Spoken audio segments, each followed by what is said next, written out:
ప్రైజులో మన ప్రభు అయిన యేసుక్రీస్తు వారి నామమున అందరికీ వందనం తెలియజేస్తున్నాను. 2025 సంవత్సరము సెప్టెంబర్ నెల 10వ తారీఖున అయిన దేవుడు పరిశుద్ధ గ్రంథం నుండి ఈరోజు మన కొరకు వాగ్దానము పంపినారు. అదేమనగా రోమా 8వ అధ్యాయము 14వ వచనంలో ఇలా వ్రాయబడింది. దేవుని ఆత్మ చేత ఎందరూ నడిపింపబడుదురో వారందరూ దేవుని కుమారులై ఉందురు. అవును, దేవుని వాక్యము ప్రకారము ఆలోచించడానికి, మాట్లాడడానికి, నడుచుకోవడానికి దేవుడు ఆత్మ తన పిల్లలతో ఉండి నడిపిస్తారు. మనము శరీర క్రియలను చంపడం ద్వారా దేవుని చిత్తం జరిగించేలా అంతరంగంలో ఆత్మ ప్రేరేపింపబడుతుంది. అంతేకాదు, వాక్యము చదవటం ద్వారా, లేఖనాల ద్వారా ప్రేరేపించడం జరుగుతుంది.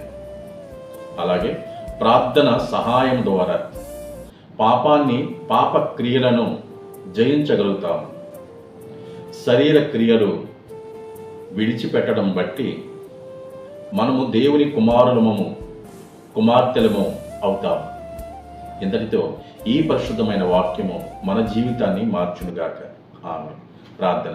భూమిని ఆకాశమును సృజించిన సర్వశక్తి గల తండ్రి అయిన దేవ మీకే వందనములు. గడిచిన దినం నుండి మరొక నూతన దినమును మాకు ఇచ్చినందుకు మీకు స్తోత్రములు.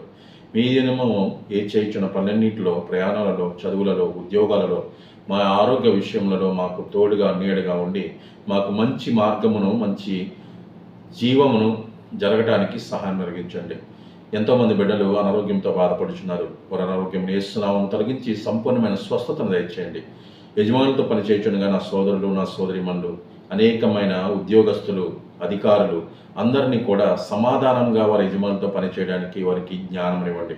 చదువుచిన బిడ్డలకు, చదువుచిన యవన బిడ్డలకు వారికి మంచి చదువును వారికి దయచేయండి. వారికి చదువు చెప్తున్న టీచర్లను మంచి మనసును, మంచి మనస్తత్వం వారికి దయచేసి వారికి ఆరోగ్యమును, వారి కుటుంబంలో సంతోషమును ఇవ్వండి.